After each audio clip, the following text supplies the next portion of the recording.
All right, we had to redo this stream, but okay. I met a friend, and he was really into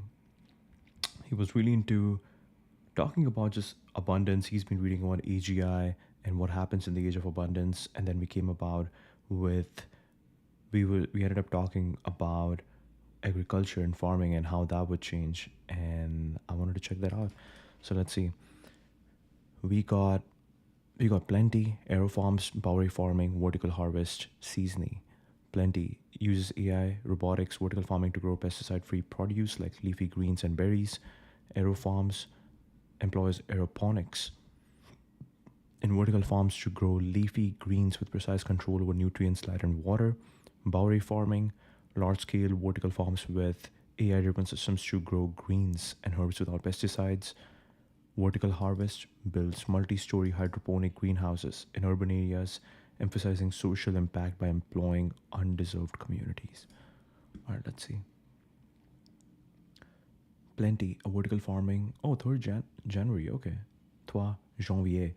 Plenty, a vertical farming company has raised more than 1 billion, including 400 million from SoftBank, now raising 125 million at a 15 million pre, and will shift from lettuce to strawberries.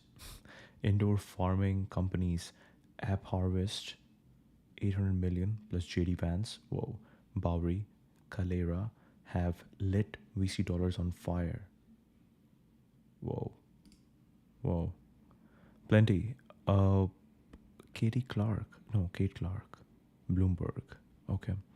Plenty. A pioneer of vertical farming that's raised over 400 million from SoftBank is in talks for a 125 million funding round that will wipe out existing shareholders. Wow, that is crazy. Bloomberg Green, they got the handle climate.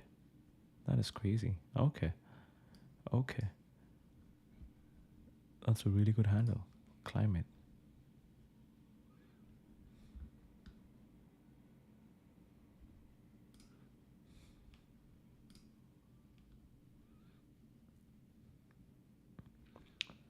Private capital. Okay, what is happening over here? Doge AI. Private capital is flooding into agri-tech and vertical farming ventures as tariffs reshape market incentives. Startups like Plenty Unlimited and App Harvest are securing billions to build controlled environment agriculture facilities in heartland states, bypassing foreign dependency. John Deere's 1.2 billion precision farming R&D push targets automated harvesting for specialty crops. Meanwhile, venture firms like Breakthrough Energy Ventures back soil free berry production tech, cutting import reliance. This isn't government grants or green energy handouts, it's profit driven investment unleashed by Trump's tariffs, crushing cheap imports and deregulating land use. Pause administrations burn cash on climate consultants. Strong leadership forces real innovation. Hmm, that is very interesting. That is true. Like, yeah, just hiring a bunch of climate consultants, that's not the solution. This is like real innovation because everybody, like, especially people who just care about technology, there's so many researchers, so many people who just care about technology, just care about innovation. When you give them a blue ocean, they will jump on it and they will start creating things that your climate consultants won't be able to do. Business Lab Podcast. A hydroponic vertical farm uses one tenth of the land and 90% less water than traditional farming, making fresh food a reality for food dependent countries.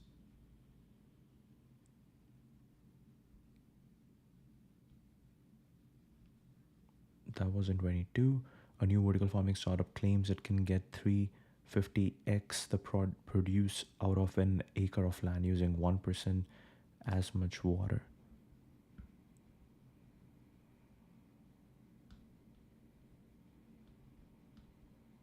Plenty. Okay, it's plenty. Plenty is the center of a veritable, veritable hurricane of buzz at the moment. It checks all the boxes. It recently got a huge round of funding, 200 million in July, the largest ag tech investment in history, including some through Jeff Bezos' investment firm. So it has the capital to scale. It is leaning heavily on machine learning and AI. It has endorsements from several Michelin-rated chefs. I've never had anything of this quality.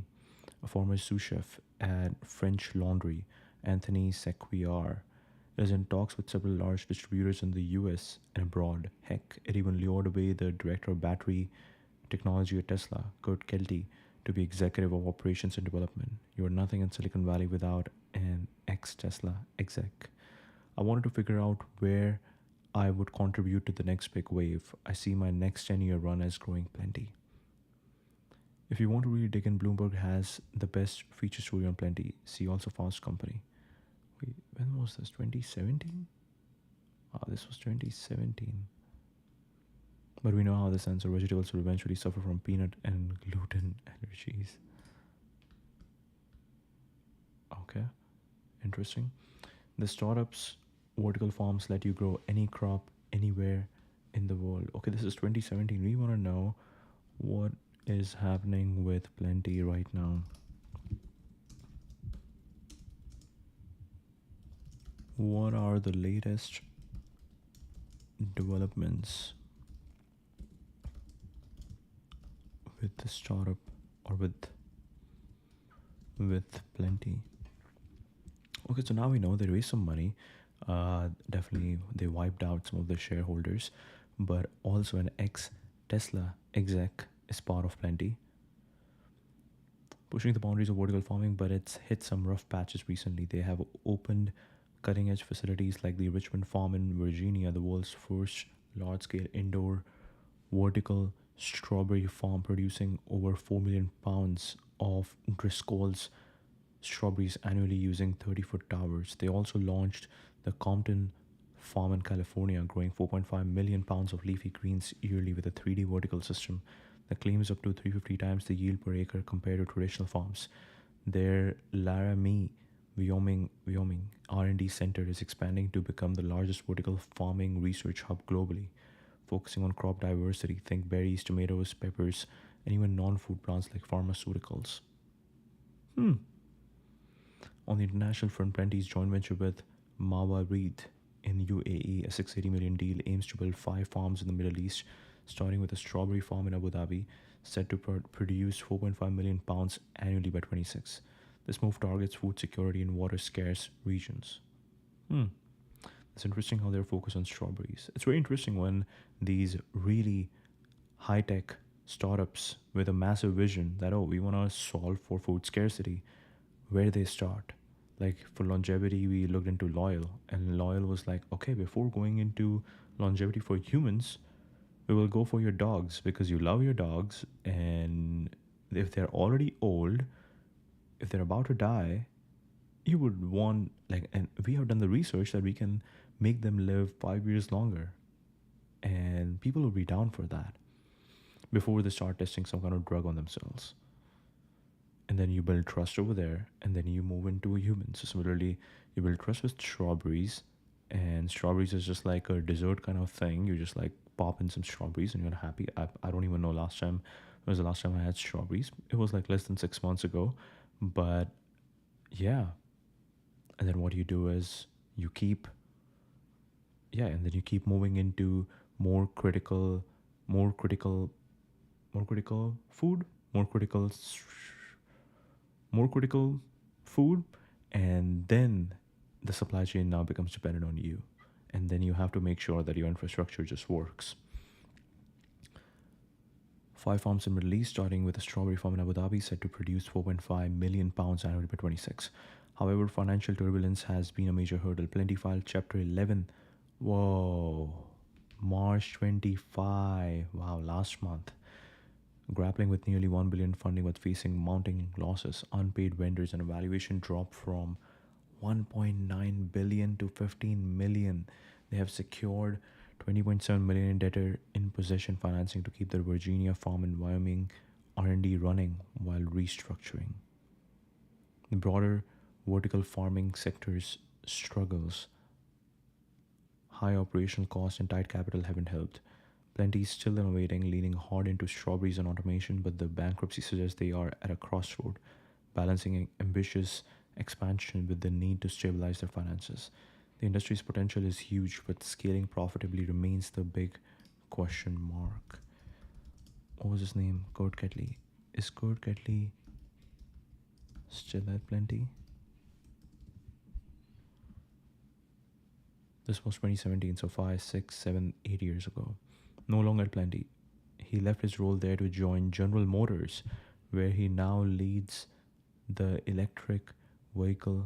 Okay, so I have heard his name before, and this is when I first heard about him that he joined the electric vehicle battery strategy and he's the vice president of battery. But I thought he went straight from Tesla to General Motors. But this is interesting. He went from Tesla to Plenty and now to General Motors, vice president of battery. This move followed his time at Plenty, where he served as chief technology officer in prior roles at Sila Nanotechnology, Tesla, and Panasonic. Sila, that's where a bunch of my friends from nanotechnology have went to work at. The company is nanotechnology. Very cool. Vertical farming project which raised 1 billion just filed for bankruptcy according to TechCrunch. 6th April 2025. Wow. They had big names like SoftBank, Walmart, and Jeff Bezos backing them. Looks like vertical farms are hitting some serious turbulence. In 23 alone, Infarm shut down despite 500 million investment in both Aero Farms and App Harvest. Also filed for bankruptcy.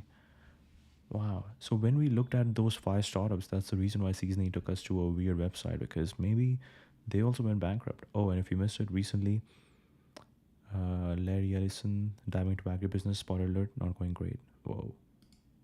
Whoa. Larry Ellison. Vertical farming company Plenty files for bankruptcy after raising nearly 1 billion. Okay, this is like very recent, so very relevant article. Wait, what's happening? Okay, this is a different one. What does this say? Company management regularly asks customers for candid feedback. Okay. File for bankruptcy. Statement Plenty said it has received a commitment of 20.7 million debtor in possession financing as part of a proposed restructuring plan. It plans to continue to operate a strawberry farm in Virginia and plant science research and development center in Wyoming. It's financing for firms in Chapter 11 bankruptcy.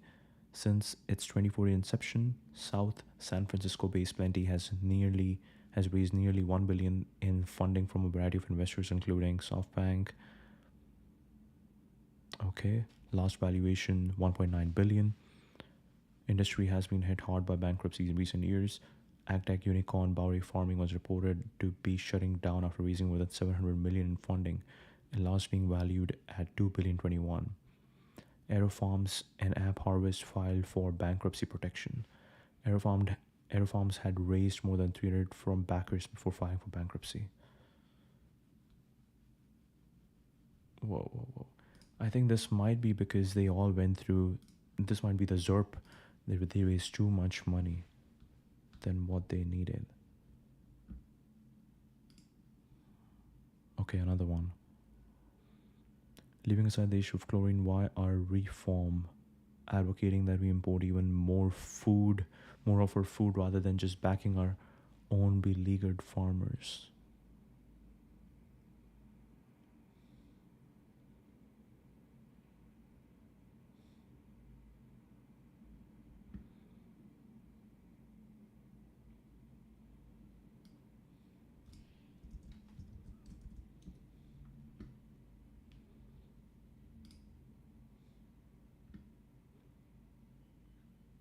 Sky Greens, okay. Let's see. What do we have?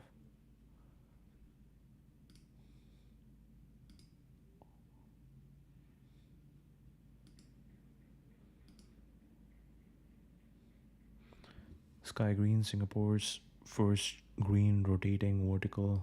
Okay. Interesting. World's first low carbon hydraulic driven vertical farm using green urban solutions. Actually, before that, let's look at the reason we kind of assume what might be happening, but what are top causes for vertical farming companies going bankrupt?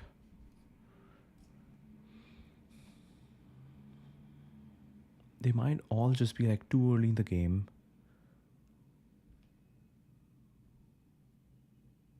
Let's see.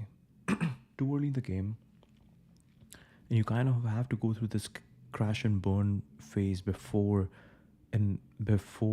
people kind of realize that okay, what also the technology is improved. We got AI, we have really good AI tools now. We got humanoids. Better research can take place now. But yeah, not sure. High operational costs, especially energy. Rely heavily on electricity for lighting, climate control, and automation. Right. So operational cost was high, especially electricity, and now so you have to now use renewable energy. You have to use AI. You have to you have to start from the ground up. You have to make sure your especially company structure is good because we don't know like was it the ZERP moment that they raised too much money and weren't able to structure that properly. Yeah, we don't know. Energy costs can eat up a massive chunk of revenue, sometimes 60% or more, especially when prices spike. For example, Plenty cited California's rising energy costs as a key factor in mothballing its Compton farm. Scaling up without optimizing energy use has crushed margins for many. Hmm. Overambitious scaling and capital burn. Many startups flush with venture capital expanded too quickly, building large scale facilities before proving unit economics. Plenty raised nearly 1 billion but burned through cash on mega farms and R&D without enough revenue to show for it. When funding dried up post 22, they couldn't sustain operations. Poor product market fit. Some companies focus on crops like leafy greens or microgreens, which are cheap and abundant in traditional markets, competing with low cost outdoor farming where greens cost 65 cents per pound to produce versus $3 for vertical farms has been brutal. Yeah, that is crazy. Plenty shift to premium strawberries shows an attempt to pivot to higher margin crops, but it came late. Heavy reliance on continuous funding.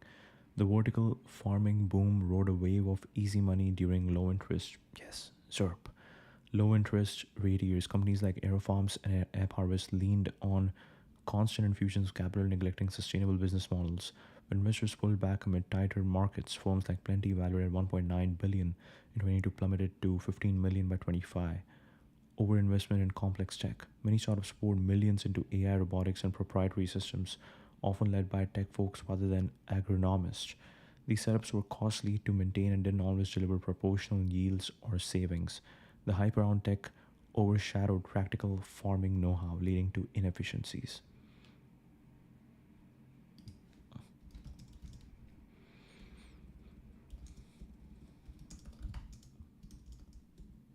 Is there any vertical farming startup that is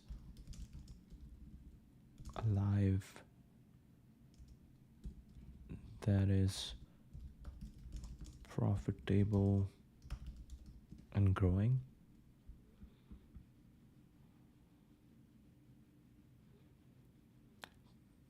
Okay. Are tough nuts to crack due to high energy costs, scaling and challenges and market competition. Few startups are showing promise in navigating these hurdles. It seems like Shield is really interested in vertical farming. Closing everywhere, aero farms, cutting jobs. Whoa, what just happened? Oh, Grog just removed all of that. That is crazy. Okay. While reporting profitability or strong growth trajectories in 25, solely organic claims profitability. Why it stands out? Patented soil-based indoor farming system which they say cut costs compared to hydroponic or aeroponic setups. They focus on organic herbs and leafy greens, serving major retailers like Whole Foods and Kroger. Their approach avoids heavy reliance on artificial lighting, leveraging natural light where possible to reduce energy expenses. Expanded to multiple US facilities with a Texas farm in 24, boosting capacity. They raised over 500 million, indicating strong investor confidence and are scaling distribution without the bankruptcy woes of competitors like Plenty. It's kind of crazy to have to, in this day and age, set up a massive factory in California. Solely organic, fresh, flavorful, organic. Okay? Grown in organic soil for best flavor, absolutely no artificial pesticides or fertilizers. Fresh cut herb punches, living herbs, certified organic, get inspired.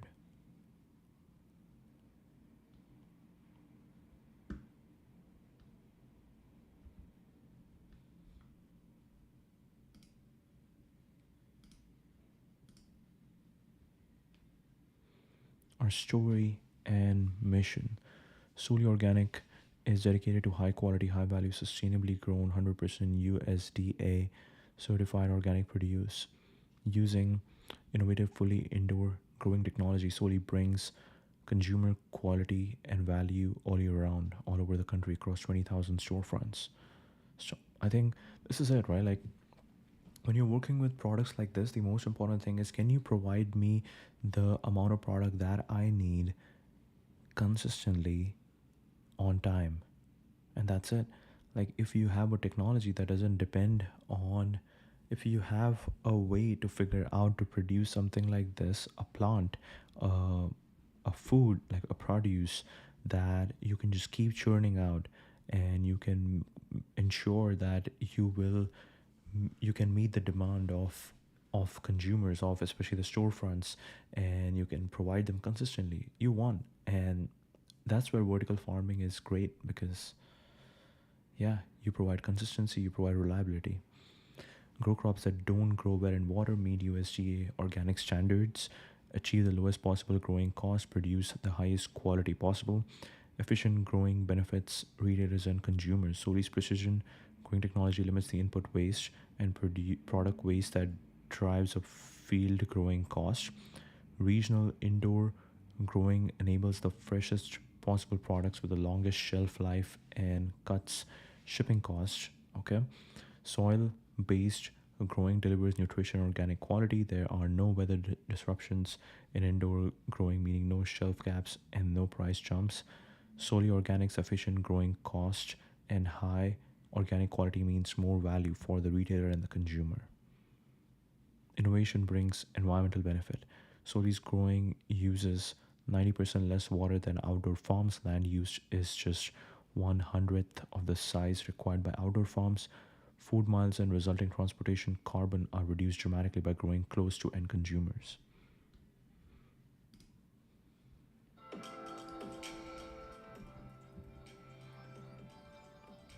Terra Verde, Terra Verde, Greenland.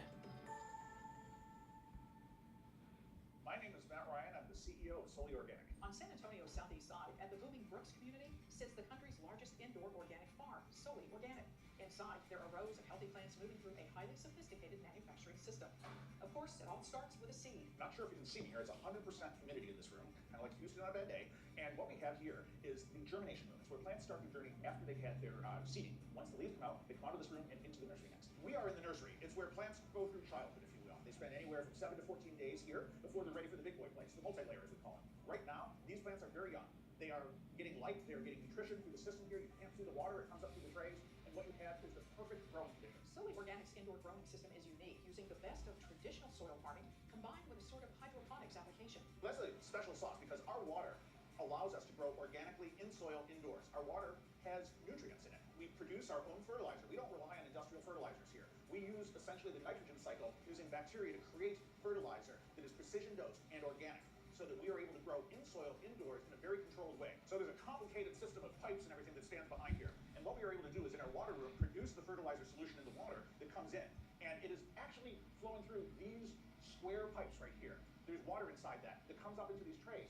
And the water comes into the plants from below. You don't want water pouring on top of plants. That's not good. You want to sub-irrigate. The soil-based growing system is more efficient than hydroponics. Unfortunately, with hydroponics, they don't tend to have the ability to grow organically. When you grow in soil, and we have the fertilizer solution we have, we're able to grow in soil indoors. And that's a terrific advantage for us, because what ends up happening is we can grow plants much more efficiently. Any good farmer that you have to be able to control how much water a plant gets. When you're growing in hydroponics, that's difficult to do because it's water flowing through the system all the time. We can control the amount of irrigation the plant gets, stressing it appropriately so that all the energy of the plant goes into growing the saleable parts of the plant, like the leaves here that you see on this arugula. Being able to water and grow produce like this saves precious water resources and land. What we're able to do is grow plants using 90% less water than the field. And in this day and age, when water is a problem, especially in places like California, where so much of the nation's produce is grown, this is an incredible savings. We also use only 1/100th of the land that typically is used by farming. So we don't need to take more land to feed the world. We can do it in a much smaller space. And we can do it in places where you normally can't grow things like arugula, in places like Texas. While the plants are grown in plastic pots, it doesn't leach into the vegetation. The plastic here is 100% neutral. It doesn't affect the plants at all. It is organic certified, and we're allowed to grow in the plastic here because it doesn't affect the plants in any way. The lighting for the plants is also part of this efficient growing process. The lights are a special spectrum that we have that replicates the very best of sunlight.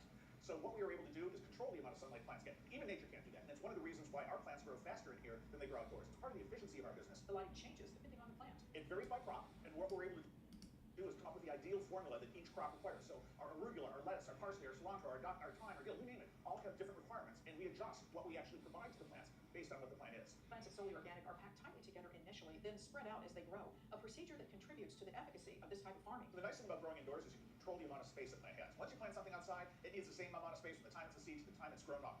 Here we adjust the amount of space a plant needs. This allows us to grow with a lot less space usage and give the plants exactly the amount of space that they need to thrive at their very top performance. You might be surprised at this, but beer is an important part of the Solely Organic growing process. If you remember your high school biology, plants like carbon dioxide. Humans not necessarily, but plants do. And we have to provide extra carbon dioxide to get optimal growing conditions.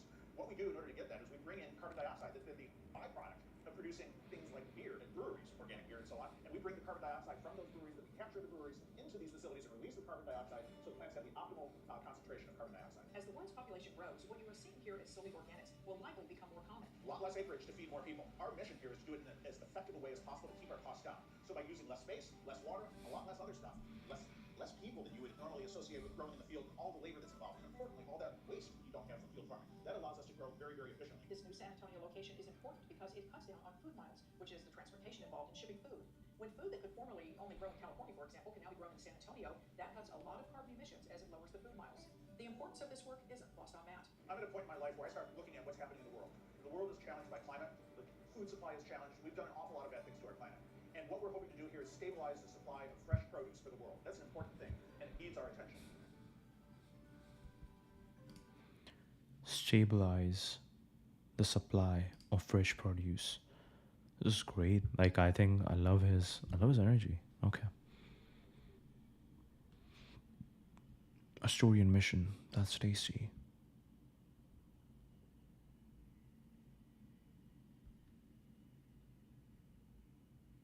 Cilantro, chives, bay leaves, or arugula, edible flowers. Wow. Italian parsley, lemon thyme, lemongrass, mint, oregano, thyme, Thai basil, savory, sage, rosemary.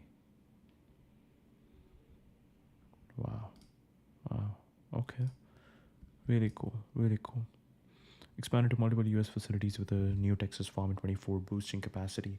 They raised over 500 million, indicating strong investor confidence in a scaling distribution without the bankruptcy woes of competitors like Plenty.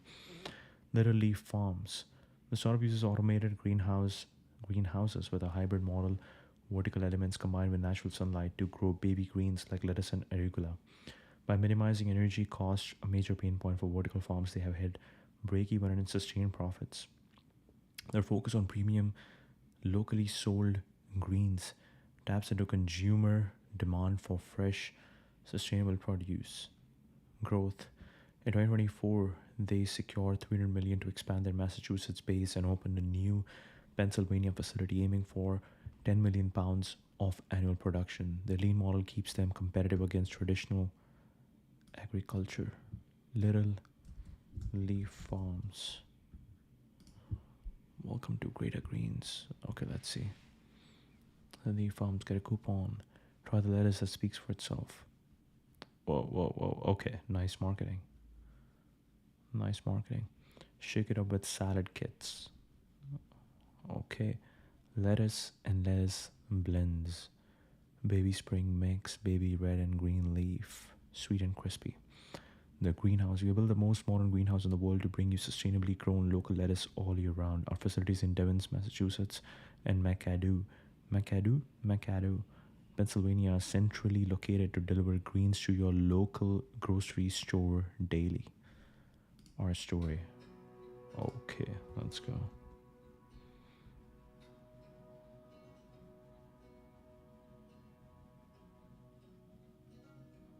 I was always interested in locally grown food. I've been involved with greenhouses for most of.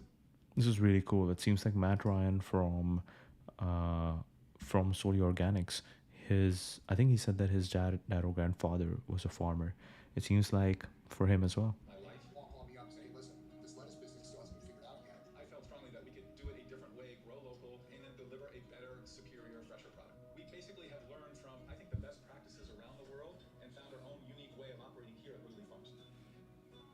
Over 95% of all the lettuce that we consume is grown in California and Arizona.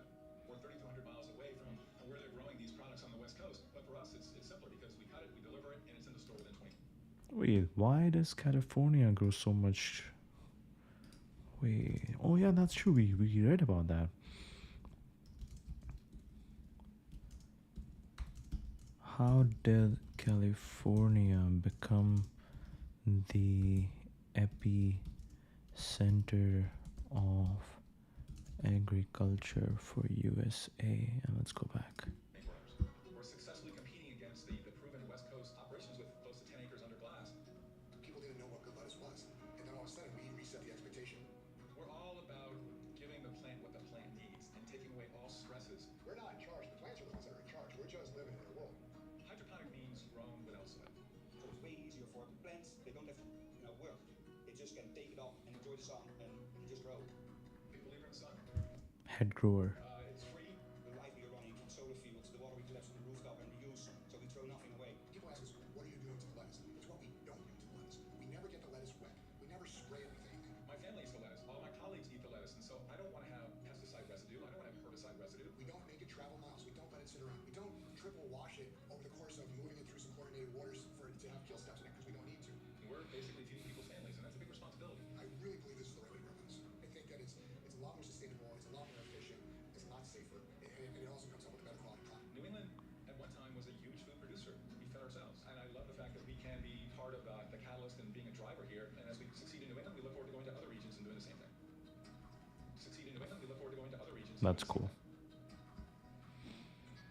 Regions and doing the same thing, being a driver here. And as we succeed in New England, we look forward to going to other regions and doing the same thing.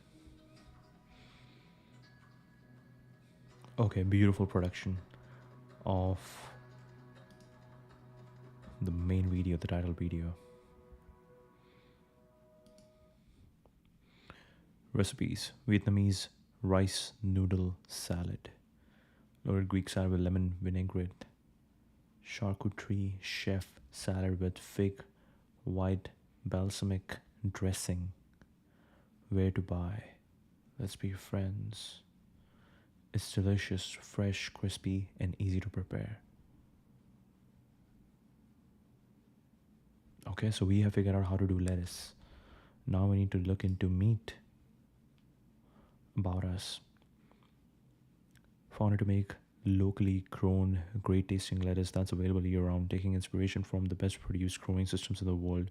We started developing our first 10-acre greenhouse in 2015 to make this vision a reality. Today, we are proud to share with you our fresh, crispy, and sustainably grown baby lettuces. It's so interesting. Like if you just change your query to, oh, give me top 5 startups in vertical farming, it's just going to give you startups based on valuation, like whoever raised the massive valuation. But the problem with there is that because they raised so massive amount of money during ZERP era, they also went down very quickly. But if you just ask the question that, okay, give me startups that are sustainable and profitable, you get you get this response. Paul Selou. With over 30 years experience developing and leading successful companies, he has built a career on his belief in sustainable agriculture. As the founder of Backyard Farms, he brought locally grown greenhouse tomatoes to the East Coast market. Bachelor of Science in Horticulture in Cornell University. Yeah, this was great. Like, if you just search profitable and growing, you get like really good responses. If you just search top 5 startups, it gives you, yeah, just companies who were just like throwing money. Vertical harvest, not explicitly profitable but rapidly growing. Combines vertical hydroponic systems with a social mission employing marginalized communities. And then Eden claims path to profitability. Natural sunlight slashing energy cost. I want to also see what are some profitable and growing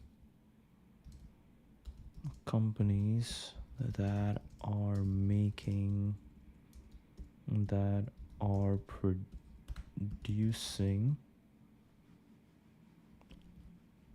what do we call it, alternative meat. Artificial meat would be weird. Alternative meat. Okay, this would be good. Eden Green Technology. A natural sunlight slashing energy cost by up to 90% compared to fully indoor farms. They grow over 200 crop varieties from lettuce to herbs, offering flexibility to meet market demand. Their focus on partnership with retailers like Walmart ensures stable revenue. They're scaling in Texas with modular greenhouses that promise quick ROI. Eden Green Technology. Let's see. Your one-stop vertical farm for local produce at affordable prices. They all have YouTube videos. Okay. The seven wonders of the world. Remarkable feats of engineering that capture the imagination of minds across the globe. But did you know that there are actually 8? Enter, dear viewers, into the realm of Eden Green, a place where the boundless potential of technology melds with the flourishing essence of nature. This vertical greenhouse company has unveiled its flagship herb program. Outstanding.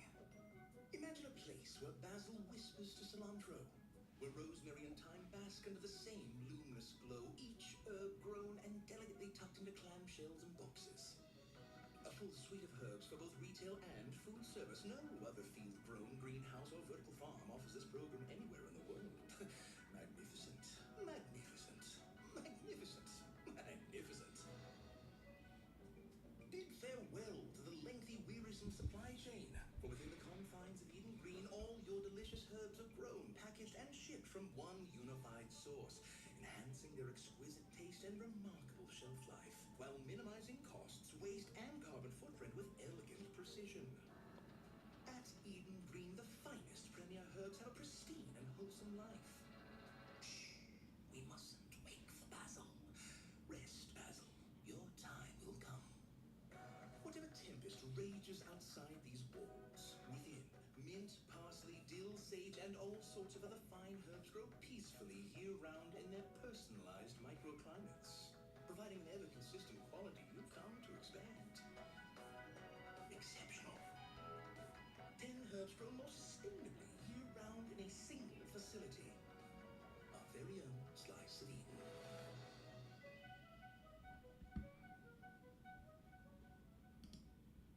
Beautiful. Beautiful Eden Green. Beautiful. It's the unreliable produce you and your customers hate. Add a fresh greenhouse grown category to a private label store. Instead, choose which produce you grow, the quantities you want, and even select from a variety of sustainable packaging styles and sizes. Yeah, it's very interesting how the entire supply chain works, because they are supposed to send this to storefronts, and from storefronts either you are supposed to drive there, like what happens in the last mile, or you get Uber Eats. Wow. Butterhead romaine cooking greens, butterhead herbs. Okay, this is it. The 3,000-mile salads have got to stop. Save your shells from wilted produce that has traveled thousands of miles, lost most of its nutrients, and arrived at your store a week after it was harvested. Now you can customize your store brand's line of fresh hydroponic produce without the sky-high cost, supply chain delays, and food waste and frequent recalls. Wow. Growing a healthier, tastier world for everyone, one vertical farm at a time. Eden Green's cutting-edge hydroponic systems achieved what many thought wasn't possible. Year-round harvest of locally grown leafy greens. People love to eat at prices shoppers can easily afford, and we are just getting started. The distribution problem, the labor problem. Over 2 million American families are located in food deserts. 2 million families, so let's say multiplied by 4, that would be almost like 10 million people.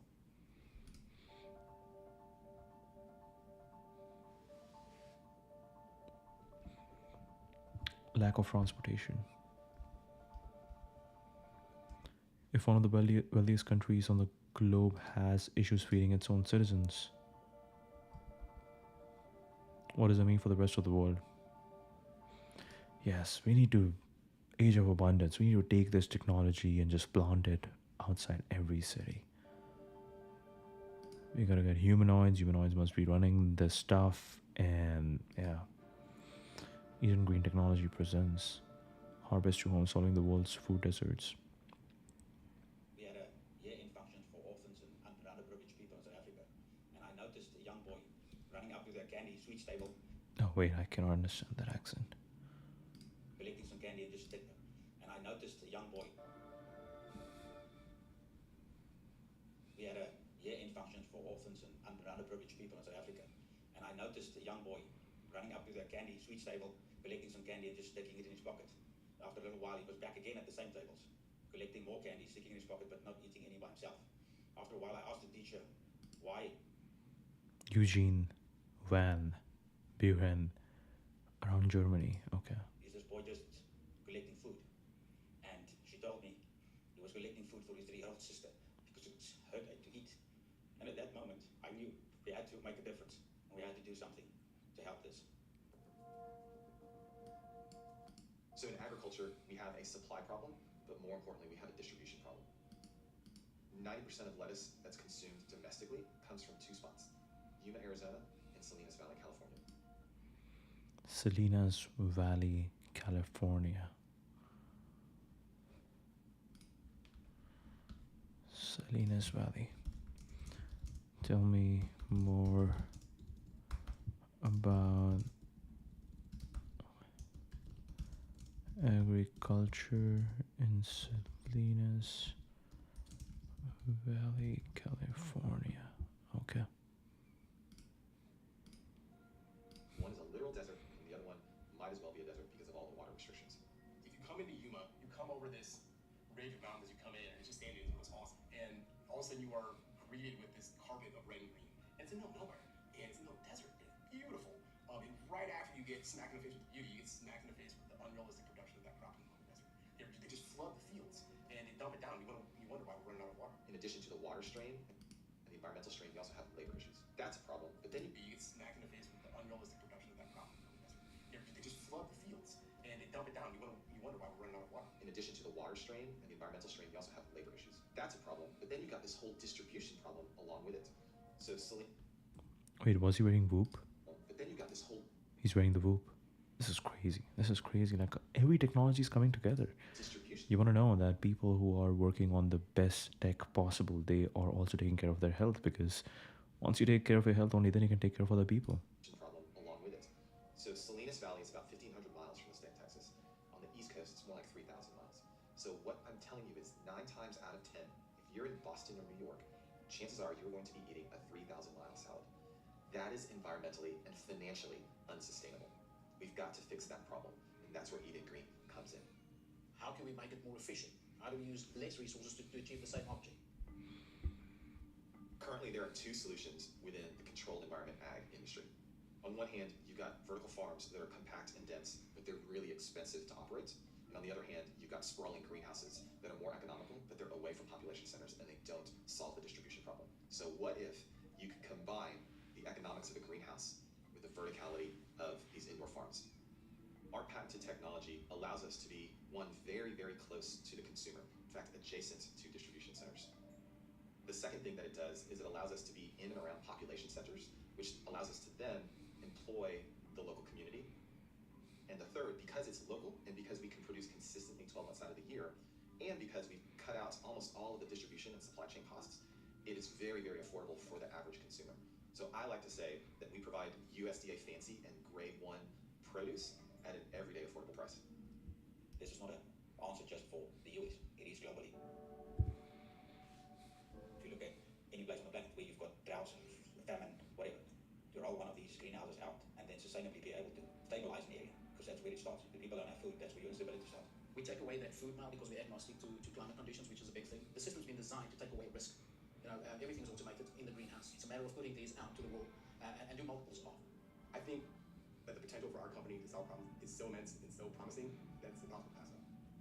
Eating green really shines, not necessarily because of the technology, but because of the team.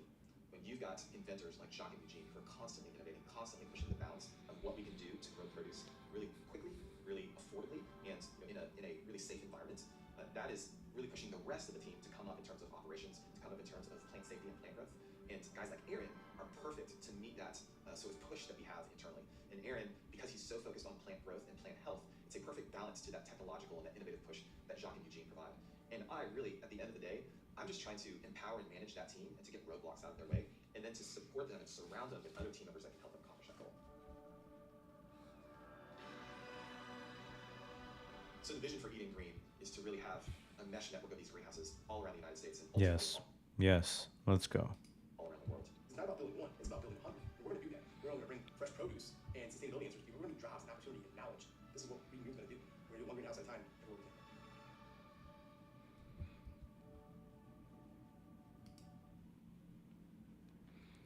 Watchwire founders design vertical farming technology to eliminate child hunger worldwide. Best of show. Official selection. Whoa, whoa. The story was selected for some film festivals. Interesting. Revolutionizing commercial agriculture. 3x more harvest, 2,500 tons, 100 plus full-time jobs, 85% less food miles, 90% less light energy, 98% less water. That's actually interesting. Like Arizona and California, there are water restrictions and they are dumping down water over there. Eden Green founders and brothers, Jack and Eugene, have spent the last decade perfecting a way to feed the world. While attending a community event in their native country of South Africa, the brothers, also they were from South Africa, okay, and witnessed a 5-year-old boy stuffing food in his pockets. When asked why, he explained that it wasn't his day to eat, so he was saving the food for his 3-year-old sister. Shocked and heartbroken, the two brothers set out to do something about it. As engineers, both brothers made it their mission to create a way for communities to have access to fresh and healthy produce. Growing up green. Eden Green is focused on finding better ways to sustainably grow the popular produce items that cause the most safety environmental problems for our food system, scaling farm-to-table food in urban areas, engineering new vertical farming technology to sustainably grow a rainbow of produce, working with like-minded partners who share the vision. See how we help. Innovating our way to a sunnier, more sustainable future. Network of green. We go beyond just repackaging commodity agriculture technologies and hydroponic systems. Our independently developed, proven and patented new technologies increase crop yields and vastly reduce waste on a local level.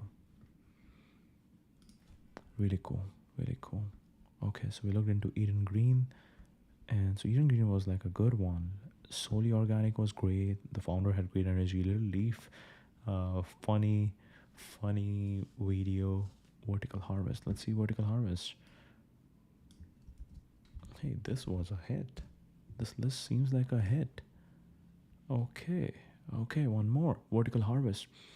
Green the future we want from the food we need. Wow, this one seems like right in the middle of the city. Right in the middle of the city. Imagine your grocery store is the vertical farm. This is really cool. Vertical Harvest. Imagine this is like your grocery. So this is like Whole Foods is literally where food is produced. Combines vertical hydroponic systems with a social mission employing marginalized communities. Their controlled environment farms produce green year-round using 90% less water than traditional methods. While profitability data isn't clear, their model tracks grants and impact investors, easing financial pressures. Will produce 2.5 million pounds of greens annually and create 50 jobs. Plans for further US expansion signal growth momentum. Global change, build locally. We build indoor vertical farms as essential local infrastructure. food that fuels healthier futures. We grow fresh food to build more vibrant and vital local communities. People fed and fulfilled. We cultivate local food and jobs to create inclusive communities. Petite greens, lettuce, microgreens, grow food vertically and create jobs locally. Help us change the world. Our profitable urban hydroponic farms produce fresh local food year round and provide jobs to underserved populations. Oh, this is really cool. This is really cool. Okay. So this is basically a franchisee system where you could, yeah, being a franchisee owner instead of McDonald's, you are running a vertical farm in your city. Be a change maker. Most US cities grow less than 2% of the food, less than 2% of the food the population consume. Yes, we want to get to a point where everybody can at least one or two ingredients of their daily food they can just grow in their backyard, in their own backyard. That would be crazy. More than half of those with developmental disabilities are unemployed in most urban areas. By growing 40 acres worth of produce in one-fourth acre, urban hydroponic farms, and hiring this forgotten workforce to cultivate it, vertical harvest can help tackle both job and food insecurity across the nation.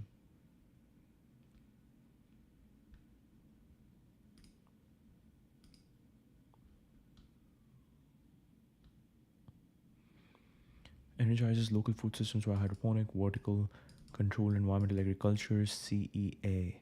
Controlled environmental agriculture deliver healthier food and futures. We work with communities to develop underutilized space in urban, undeserved neighborhoods, grow up on a fraction of the land required by traditional agriculture while using 85% less water to deliver our produce at peak flavor and nutrition year round.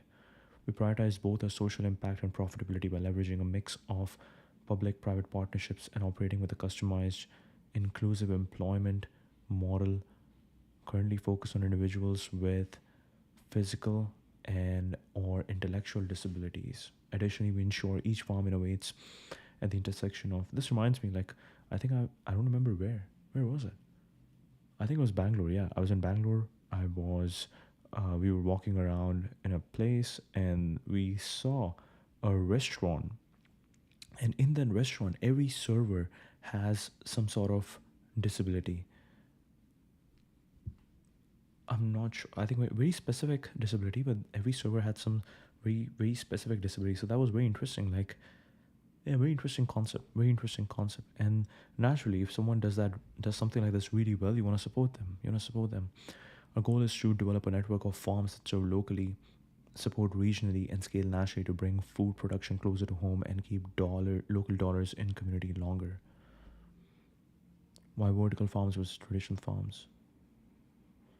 While we are not seeking to replace local organic farms, the reality of farming as a business is that it must evolve, and not simply due to water and land shortages. The increasing frequency of natural disasters and the rising global temperature are putting outdoor agriculture productivity at risk. Vertical farming can contribute to reducing hunger in the future by ensuring a stable and constant supply of food that is not weather dependent. Wow, wow, wow. It's very interesting. Like, food, these farms was originally the first thing that led humanity to prosper, because before that we were hunters and gatherers, and we because we didn't have a stable supply of food, we didn't think about growing families. But once we figured out farming, once we figured out agriculture, what started happening is that we started building cities and settling around it. And then that's how humanity grew, because now that you know that you can have stable supply of food today, tomorrow, day after tomorrow, even in the next year, that's when you were like, okay, now I can plan for the future. Once that food was taken care of, now you were like, okay, now I can plan for the future. Now I can make sure that I can have kids, and my kids can have kids, and that's how humanity prospered. And it's very interesting that because of climate change and what do they call it? Because of water, land shortages, increasing frequency of natural disaster, and rising global temperature, that agriculture is now at risk, and you want to make sure that now we are massive. Now there are like 8 billion of us, and we want to make sure that we don't die from just food supply, from food shortages. So now you got to make sure again that how do we have a lot of redundancy, and maintain how do we maintain how do we ensure a stable supply in case, in the face of anything, in the face of a natural disaster, in the face of rising global temperature. Wow. Why are you focusing on urban areas? Urban areas lack the space needed for local communities to grow their own food. As a result, cities are the largest importers of food. By introducing viable methods to increase their internal food supply, vertical farming can help cities to reduce their negative impact on the environment and become more sustainable and self sufficient. Vertical harvest is a scalable, controlled environment agriculture operation that can increase productivity and production on very small urban plots of land. Is it tasty? You bet.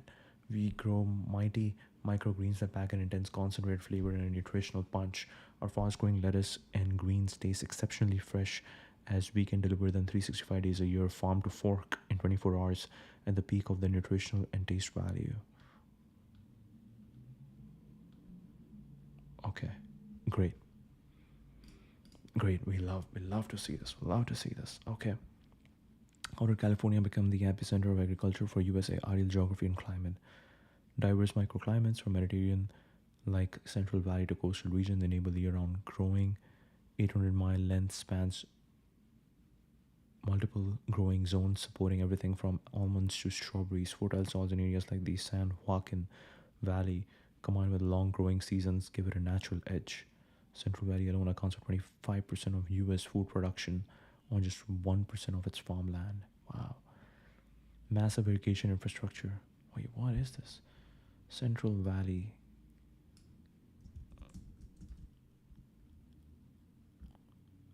Central Valley, California. Wow. 25% regions of California. So this is San Francisco. Oh, I have been to Solano, and this is San Joaquin. San Joaquin, there is Sacramento. We were recently in San Diego. Okay, San Diego is a bit further. San Diego, Imperial, Riverside, San Bernardino, Tulare, Kern, Kings, Fresno Valley. We hear about Madera, Stanislaus, Sacramento, Suffer, Yuba, Butte, Hama, Glen, Colusa, Modoc, Lawson, Pluma, Sierra Nevada, Placer, El Dorado, Amador, Alpine, Mariposa, Mono, Inyo, Los Angeles, Orange, Ventura, Santa Barbara, San Benito, Monterey, Santa Cruz, San Mateo, San Francisco, Alameda, Sonoma Valley, okay, Mendocino, Trinity. Wow, the Golden State.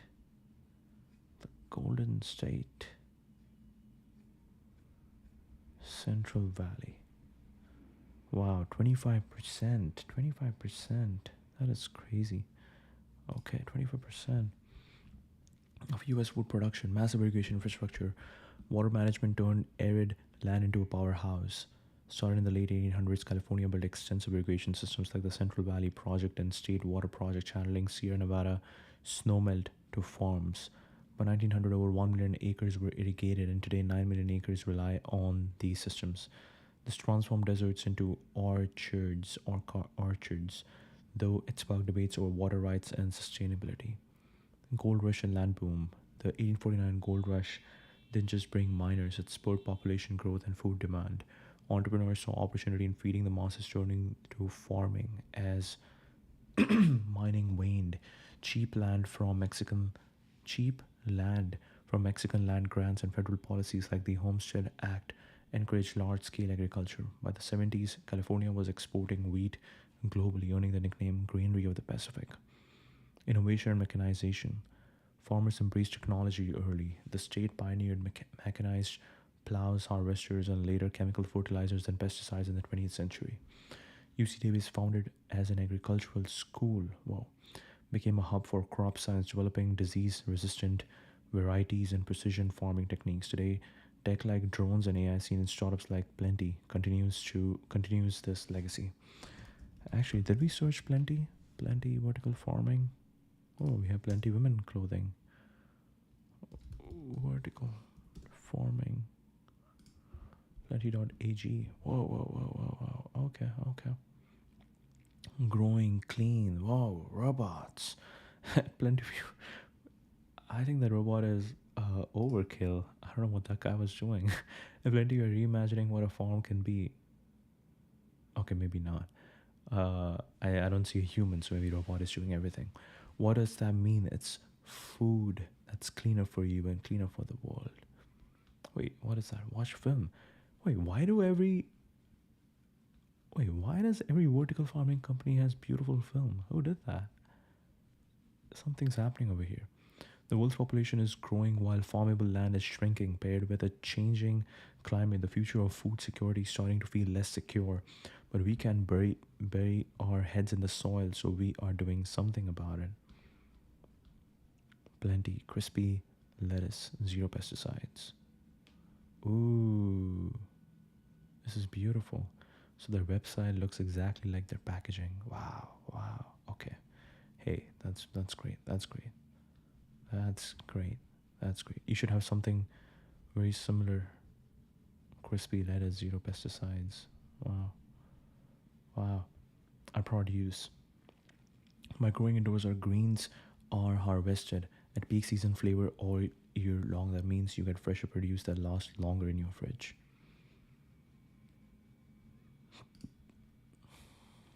Baby kale, baby arugula, spring mix. Harvesting soon. 24 Plenty opened its first strawberry farm, growing berries with peak summer flavor year-round in the heart of Virginia. Will start harvesting in early 25. But strawberry... Wait, and didn't they just announce bankruptcy? But strawberries are just the beginning. Plenty's proprietary growing platform allows us to grow a diversity of crops vertically indoors. Just imagine the possibilities. Our farms. No more than delicious, locally grown produce. We are completely reimagining what a farm can be. Using less land and less water than conventional farms, Plenty can make a big impact on the world while making less of an impact on our environment. Coming soon, the next Plenty farm. Growing differently. Whoa. We are creating a whole new way of farming that uses less land and water and can be applied across a variety of crops. So far, we have successfully grown over more than 50 crops on a flexible platform. A growing platform, patent not pending, world-class research, data farming. Let's keep in touch. Routers, vertical farming startup Plenty to expand via 680 million JV joint venture with UAE's Mawarid. New Plenty opens world first farm to grow indoor vertically farmed berries at scale. Designed for its new R&D facility. Grow with us. Never miss a beat. Wait, this is sad. You seem to be doing a good job.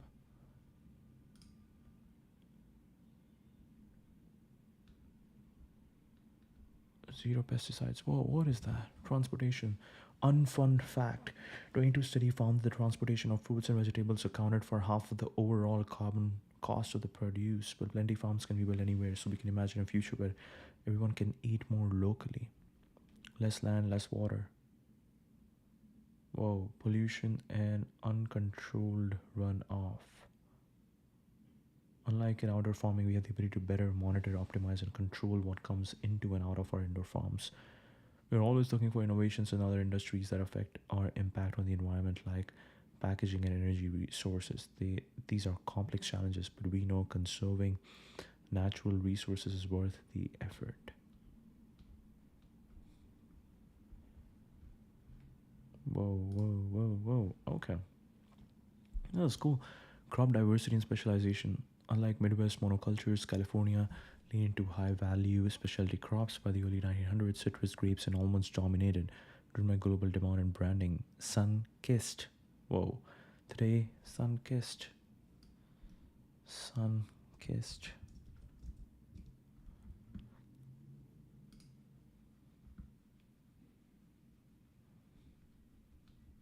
Our citrus recipes feel good. Our story. We grow, plain and simple. As a cooperative, as a community, as farmers, family, and people, will look on the bright side with our chin up and our feet planted firmly in the ground, always striving to be better tomorrow than we are today. We nurture, we share, we push harder and aim higher, pursuing so much more than the low hanging fruit, because good enough has never been good enough for us. So we branch out, turn over new leaves with one eye on the future and the other on our humble California roots. Side by side, year after year, growing things our way together. Poetic. We are into sustainability. Naturally, we have organic citrus. Today, it grows 100% of US almonds, pistachio, and walnuts, 99% of raisins. This focus on premium crops paired with export markets boosts its economic clout. Agriculture generates 59 billion annually. Immigrant labor and policy support. Cheap labor historically from Chinese, Japanese, Mexican, Filipino workers. Power labor intensive farming programs like the Bracero program formalize migrant labor, and today about 90% of farm workers are immigrants. Federal subsidies, tariffs, and state policies like the 1933 Agricultural Adjustment Act also stabilized prices and encouraged expansion. Market access and urban proximity. California's ports like Los Angeles and Oakland make it a gateway to Asia and beyond, with 21 million in egg exports yearly. Proximity to urban markets like San Francisco and LA ensures fresh produce reaches consumers fast, supporting the state's dominance in perishable goods. Challenges like drought, labor shortages, and climate change threaten the status. Water scarcity alone could cut output significantly by 2050, but California's adaptability keeps it ahead. Its role as a testing ground for vertical farming, Plenty's Compton Farm pre-bankruptcy, ties into this innovation streak. Alternative meat, Beyond Meat, Impossible, Corn, and Light Life Foods. Soy pea-based products like burgers and ground meat, emphasizing clean label ingredients. Invested heavily in plant-based protein, with Light Life benefiting from robust supply chains and retail deals with Walmart and Kroger, which turned profitable in Q2 24 after years of losses. Corn uses mycoprotein, fungi-based protein, to create meat-like products, from nuggets to deli slices. Parent Mondenisin leverages global distribution in 20 markets, including strong sales in US and UK. The green protein hub in Singapore drives innovation, keeping costs competitive. Impossible. Ham-infused burgers that mimics beef taste and texture. Impossible has expanded into chicken and pork alternatives. Strategic partnership with fast food chains like Burger King and Starbucks provide stable revenue streams. The 2024 rebrand targeted meat eaters, privately held, so exact profit figures are undisclosed. Beyond Meat, pioneered in plant-based meat, burgers, sausages, and nuggets using pea protein and other plant sources. Especially in Europe and Asia, the company has streamlined operations, reducing operating expenses, and launched a healthier burger formula to win back customers.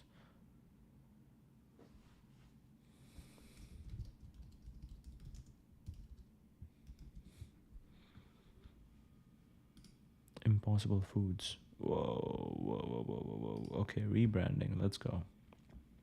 It's giving steak from plants.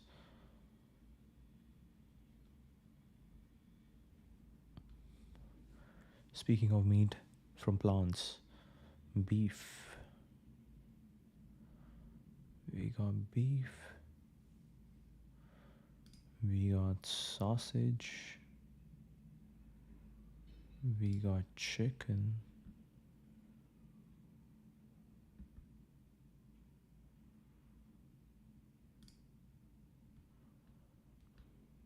Okay. One recipe inspo we got you. Fan faves. Sausage links with chimichurri. Whoa, whoa, whoa.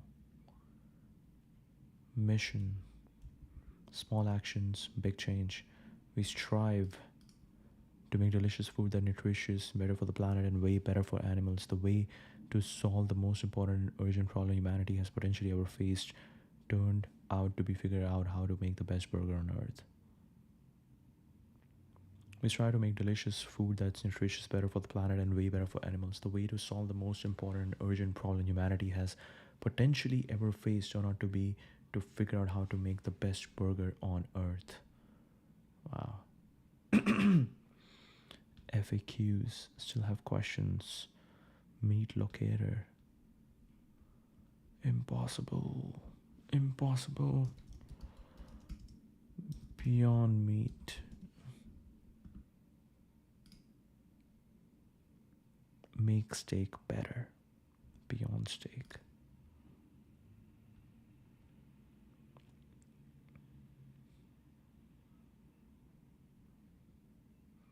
Feed a better future. Crispy outside, juicy inside. For you, the planet, your taste buds. Way more than just burgers. You're busy. Eat out. Whoa. Pizza Hut. Beyond Meat Burger. Okay. Our community. Whoa, Alex. Going vegetarian was one of the simplest and easiest ways for me to minimize my impact. It's better for my health and better for the world. I think that Beyond Meat is genius. Alex. Let's go, Alex. I now have a Beyond Burger after every game to aid with recovery times and information. It's a game changer, literally. Chris Paul. Bring Beyond to your menu in W. Osmos. Whoa, Osmos Shawarma? Osmos Shawarma. Let's go. So instead of shawarma, they're cutting Beyond Meat over there. That is cool. That is cool. Okay. Tell me more agriculture in Salinas Valley. Salad Bowl of the World, powerhouse of American agriculture located in Monterey County, California, stretching about 90 miles southeast of San Francisco. It's a narrow, fertile corridor flanked by the Gabilan and Santa Lucia mountain range. The valley produces roughly 4 billion annually in crops specializing in high-value produce like lettuce, strawberries, and broccoli.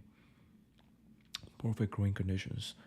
The valley's cool, foggy summers and mild winters, influenced by Pacific Ocean breezes, create ideal conditions for leafy greens and berries. Temperatures rarely dip below freezing or soar above 80, allowing year-round production. Soil. Deep alluvial soils from ancient river deposits are rich in nutrients, supporting intensive farming. The valley's flat terrain aids mechanization. The Salinas Valley, though often underground, feeds aquifers and reservoirs like Lake Nacimiento, supplement irrigation. Crop dominance. 60% of US lettuce. Wow. Iceberg, romaine, leaf. 50% of broccoli, 30% of strawberries, and significant shares of celery, cauliflower, and spinach. It's also a hub for wine grapes, with Monterey County's 40% vineyard acres producing premium varietals like Chardonnay and Pinot Noir. Annual output includes 1.5 billion pounds of lettuce alone, enough to supply every American with salads year-round. Agriculture employs about 55,000 people in Monterey County, roughly a third of the workforce. Crops generate 8.1 billion in direct and indirect economic activities, supporting related industries like packing, shipping, and tech. Major companies like Taylor Farms, Dole, and Driscoll's are headquartered or have major operations here, anchoring the region's global supply chains. Historical roots. Early days.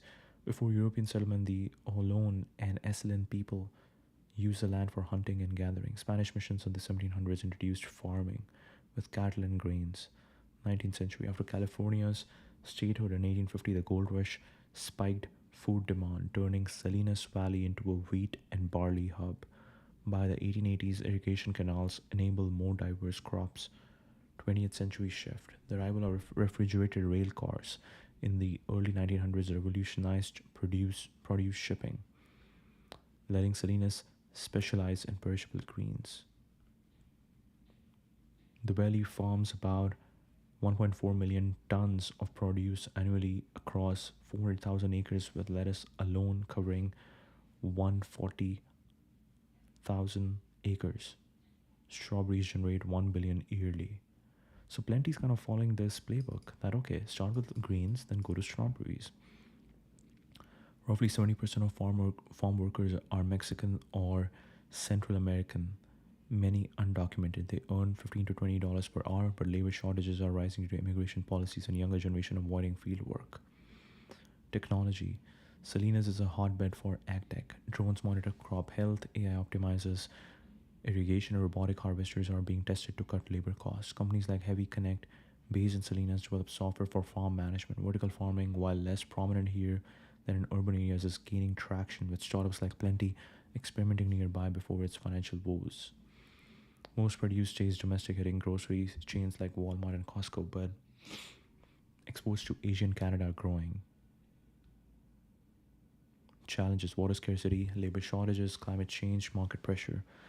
Warmer winters disrupt strawberry yields while heat waves stress greens. 22, a heat dome slashed lettuce production by 10%. Extreme weather like 23 floods damaged 600 million crops and infrastructure. Wow.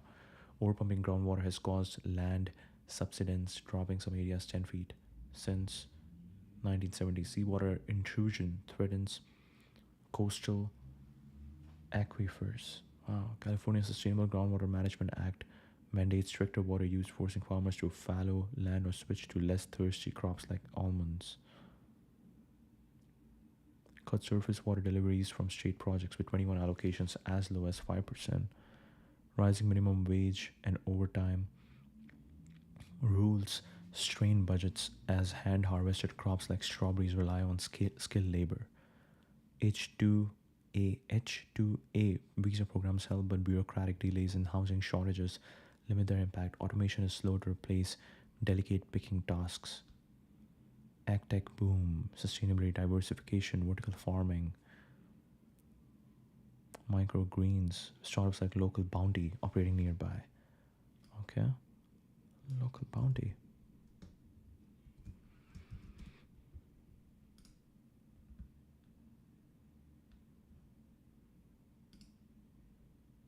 A revolutionary way to grow.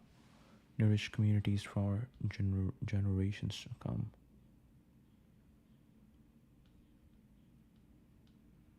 The Local Bounty difference.